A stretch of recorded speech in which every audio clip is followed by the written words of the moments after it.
എന്ത് പറ്റി മനസ്സേ വൈകിയത്? എപ്പോഴും 7 മണിക്ക് എത്തനാണല്ലോ, ഇതിപ്പോ 8:30 ആയില്ലേ? ഒന്നും പറയണ്ട വിനോസേ, ഒരു തുക്കളൊക്കെ പരിഷ്കാരം.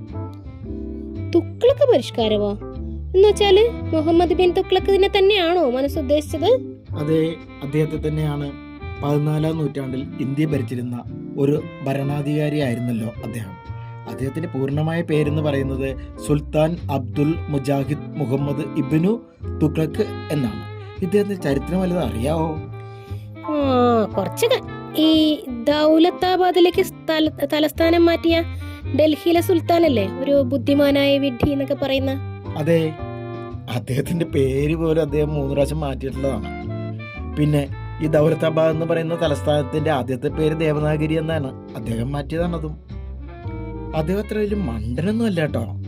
ഗണിതശാസ്ത്രം, വാനശാസ്ത്രം, വൈദ്യശാസ്ത്രം, തത്വശാസ്ത്രം, അതുപോലെ 4 ഭാഷകളുള്ള പാണ്ഡിത്യം, ചിത്രകല, അങ്ങനെ നീളുന്നു. അതാകെ ഒരുപക്ഷെ അദ്ദേഹത്തിനെ ബുദ്ധിമാനായ മണ്ടൻ എന്ന് പറയുന്നത്. ഓ, അതൊക്കെ കൊള്ളാം.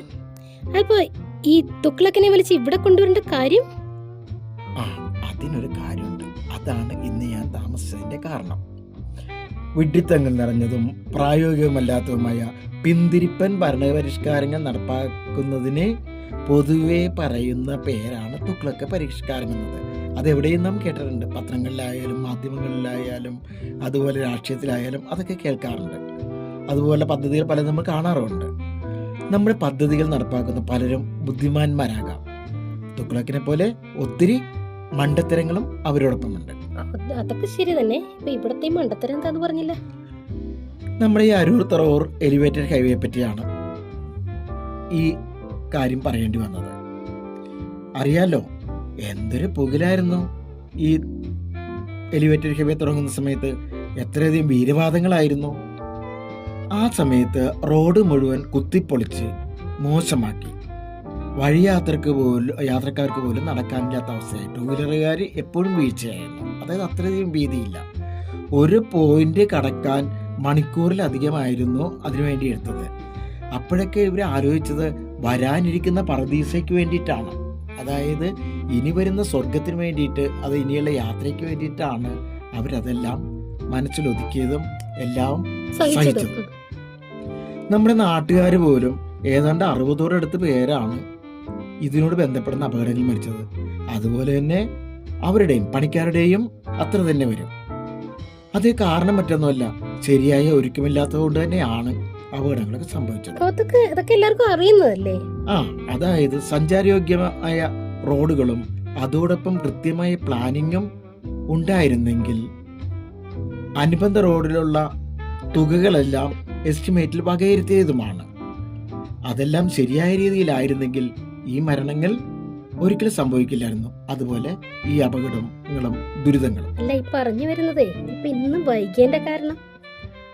അതെ, ഒരുമാതിരി ബ്ലോക്കൊക്കെ തീർന്നു വരുമ്പോഴാണ് ഇപ്പൊ അടുത്ത മണി തുടങ്ങിയത്.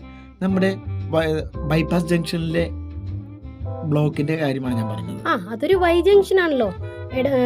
വൈറ്റിലേന്ന് വരണം, കൊച്ചിന്ന് വരുന്ന റോഡ് ചേർത്തലേക്ക് പോകുന്നു. 3 കൂടി ചേർന്നിട്ട് ഒരു ബ്ലോക്ക് ഉണ്ടാവും. അതെ, അത് വൈ ജംഗ്ഷൻ ആണ്. പക്ഷെ വൈ ജംഗ്ഷനിൽ ഒരു കാര്യമുണ്ട്.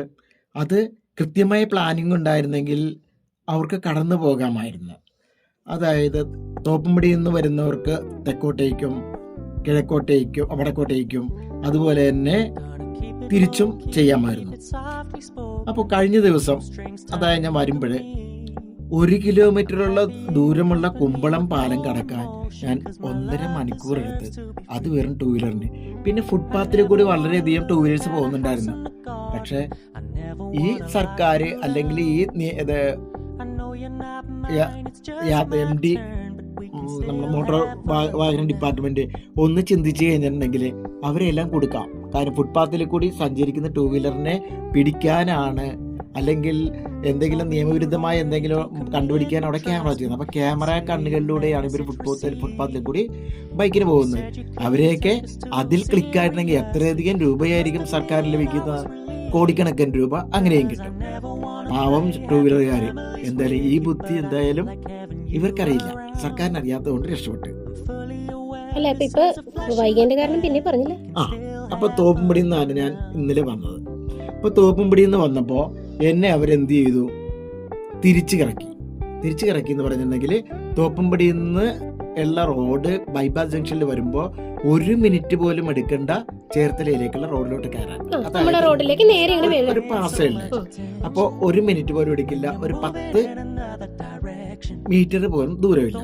അതിന് പകരം എന്നെ എന്താ ചെയ്തത്? എന്നെ മാത്രമല്ല, ബസ്സിനെയും കാറിനെയും ലോറിയെയും എല്ലാവരെയും അരൂർ കുമ്പളം പാലത്തിന്റെ വടക്കോട്ട് വിട്ടു. എന്നിട്ട് ആ പാലം കഴിഞ്ഞ് അടുത്ത യു ടേണിൽ കറങ്ങിയിട്ട് വീണ്ടും തെക്കോട്ടുള്ള പാലത്തിലേക്ക് കയറി വന്ന് അതും പതുക്കെ അനങ്ങുകയായിരുന്നു. നിരങ്ങുന്ന പോലെ ഇറങ്ങിയാണ് ബൈപ്പാസ് ജംഗ്ഷനിലെത്തിയത്. ബൈപ്പാസ് ജംഗ്ഷനിലെത്തിയപ്പോഴോ അവിടെ പിന്നെയും തടസ്സങ്ങൾ. ആ തടസ്സങ്ങൾ കഴിഞ്ഞ് കവർ ചെയ്ത് പോരുമ്പോഴാണ് സ്വർഗം കിട്ടിയതുപോലെ ആയത്. കാര്യം അപ്പൊ അവിടെ ബ്ലോക്കില്ല. എന്നാൽ ഈ ബ്ലോക്ക് ഉണ്ടാക്കുന്ന ആരാണ്? ഇതിനിടയ്ക്ക് 10-15 വാർഡന്മാരെ നിർത്തിയിട്ടുണ്ട്, കോൺട്രാക്ട് വാർഡന്മാരെ. അവരിലൂടെയാണ് ഈ പറയുന്ന തടസ്സങ്ങൾ ഉണ്ടാകുന്നത്, കൂടാതെ ഈ പണിക്കാരുടെ തടസ്സങ്ങളും. അങ്ങനെയാണ് 2.5 കിലോമീറ്ററോളം ഞാൻ ചുറ്റിയതും ഈ 1.5 മണിക്കൂർ നഷ്ടമായതും. അതായത് വളഞ്ഞു മൂക്ക് പിടിച്ചു എന്ന്. അതെ അതെ. അപ്പോൾ ഇതിലൂടെ വരുന്നത് കുണ്ടുംകുഴിയിലൂടെ പോകുമ്പോൾ ടയറിനുള്ളത്, സ്പെയർ പാർട്ടുകളിലുള്ളത് തേയ്മാനം, അങ്ങനെ ഒത്തിരി വരും. അതോടൊപ്പം പെട്രോൾ എന്ന് പറഞ്ഞാൽ പെട്രോൾ മറ്റേ ഡീസലൊക്കെ വരുന്നത് എങ്ങനെയാണെന്നറിയോ? ഈ ബ്ലോക്കുകളിൽ താങ്കളുടെ ഊഴം കാത്ത് നിൽക്കുമ്പോൾ അവരെ സംബന്ധിച്ചിടത്തോളം എഞ്ചിൻ ഓഫ് ചെയ്യാൻ പറ്റില്ല, എപ്പോഴാണ് എടുക്കുന്നതെന്ന് അറിയില്ല. അപ്പോൾ അതിന് വേണ്ടിയിട്ട് ധാരാളം ഇന്ധനം ചിലവാകും.